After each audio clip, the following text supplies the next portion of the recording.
Assalamu alaikum. In today's wars, victory is no longer decided by who fires the first shot, but by who understands the situation first, decides more clearly, and acts more coherently under pressure. You may have heard the term multi-domain operations. It sounds complex, it sounds technical, and too often it sounds like jargon, but stripped to its essence, it is far simpler. The ability to connect decisions across land, air, sea, cyber, space, and information, faster than an adversary can respond. And this episode draws from Chapter 3 of the book Resilient Defense Pakistan and the Next War Doctrine, written by Mr. Zaheer Ahmad Meer. Not to impress with terminology, but to explain plainly and practically how modern war is truly coordinated in the AI era and why decision integration, not domain obsession, is the real battlefield of the future. This is multi-domain operations without jargon.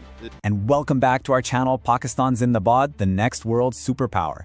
Today, we're diving deep into a concept that is completely rewriting the rules of modern warfare: multi-domain operations. Now, our entire breakdown today comes from a really critical source. We're drawing from Chapter 3 of the book Resilient Defense Pakistan and the Next War Doctrine, written by Mr. Zaheer Ahmad Meer. We're going to lean on his insights to really pull back the curtain on what this powerful and frankly complicated idea actually means for the future of conflict, and why it's so important for us to get it right. So here's how we're going to tackle this. First, we're going to slice right through all the military jargon and demystify this buzzword. Then, I'm going to give you a single, clear sentence that will make the whole concept just click. From there, we'll get into the really interesting stuff: how MDO changes the very definition of victory, the massive challenge of making it work under pressure, the very real risks it creates in tense regions like South Asia, and finally, the huge strategic opportunity it presents for Pakistan. Okay, first things first, let's demystify this buzzword. You've probably heard the term multi-domain operations, or MDO, floating around in defense circles. It's everywhere. But here's the catch, and our source warns about this very directly: it's a dangerously misunderstood concept. And that's a massive problem, because when a complex idea like this isn't crystal clear, it becomes nearly impossible to put into practice effectively. So, the big question is, what are multi-domain operations really? Let me tell you what it's not. It is not about creating some kind of chaotic, all-out brawl across every domain at once: land, sea, air, space, and cyberspace. And it's definitely not about just piling on more layers of complexity. According to the book, it's about something much smarter, much more precise. It's about achieving coherence. All right, let's cut right through all that noise and confusion. We're about to get to the absolute heart of MDO. I'm going to give you the one-sentence definition from our source that makes everything else fall perfectly into place. So forget the complicated diagrams and the dense military papers for a second. This right here, this is the core idea. And here it is: using actions in one domain to create decisive effects in another, faster than an adversary can respond. Just take a moment to let that sink in. It's not just about what you do, it's about the timing. It's about connecting your actions across completely different arenas, like cyber and land, to create this ripple effect, this cascade that your opponent is simply too slow to react to. It's about getting ahead of their decision cycle. Let's make this real with an example. Imagine a silent, completely invisible cyber operation that takes an enemy's communication network offline. For just a few crucial minutes, their commanders are confused, their troops are blind, they have no idea what's happening. Well, that's the exact window of opportunity a ground force needs to move in and seize an objective against an enemy that's completely disorganized. You see?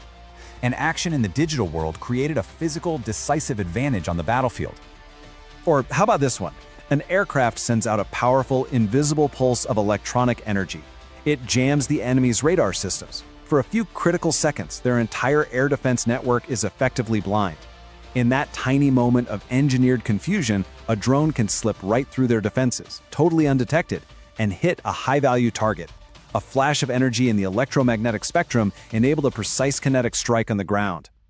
And you know, this whole concept goes way beyond just the traditional battlefield. Think about it. A very carefully planned and timed information campaign can shape public opinion during a crisis. It can put immense pressure on political leaders, and it can literally shrink the number of options they have available to them. The key takeaway here is that MDO is all about integrating these different kinds of effects: military, political, informational, all to achieve one single unified strategic goal.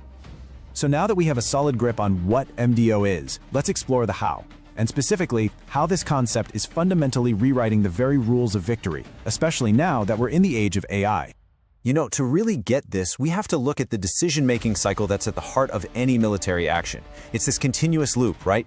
First, you sense what's going on around you. Then you have to understand that information.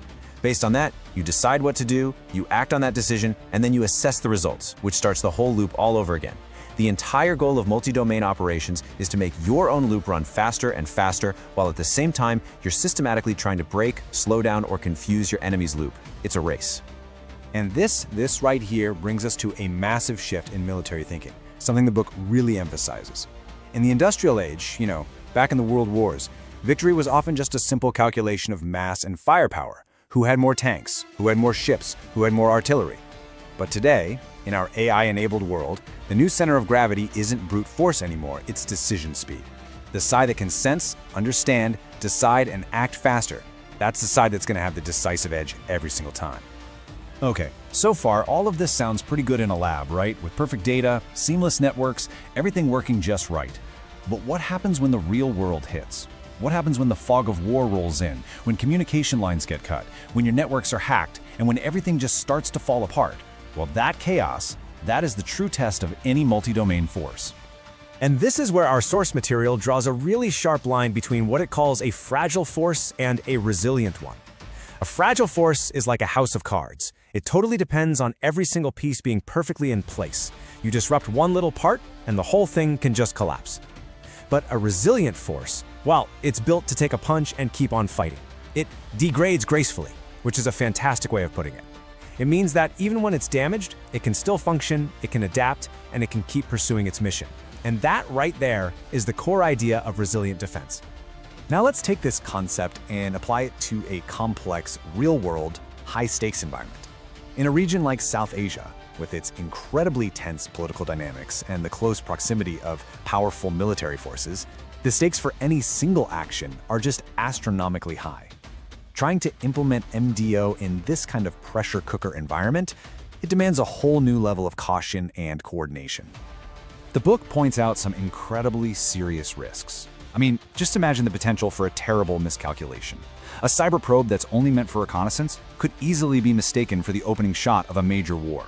An information campaign on social media could ignite a wildfire of public anger that political leaders can no longer control. An electronic attack targeting military systems could accidentally knock out power for a whole civilian city. This is exactly why MDO can't just be a military-only affair. It absolutely requires constant, crystal-clear coordination and oversight between political and military leadership to stop a crisis from spiraling out of control. But, and this is a really big but, despite all of these serious risks, the book argues that multi-domain operations also present some incredibly powerful strategic opportunities. For any nation, including Pakistan, that can truly master this complex doctrine, it offers a clear path to creating a much more robust, a much more modern, and a much more resilient national defense. So by thinking in terms of MDO, a nation can basically multiply the effectiveness of the forces it already has.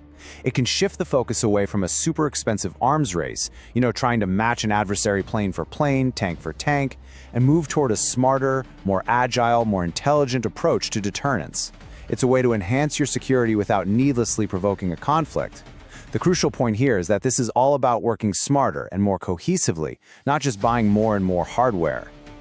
And that brings us to what might be the single most critical takeaway from the source material. MDO must serve strategy, not replace it. This is not some technological magic wand that you can just wave and guarantee victory. It's a tool. It's a powerful way of thinking and operating for sure. But in the end, it is only as effective as the clear, disciplined national strategy that guides it. The real challenge for any nation in the 21st century is figuring out how to think and act coherently in an age of constant, overwhelming disruption. And that's a question that goes far, far beyond any single battlefield.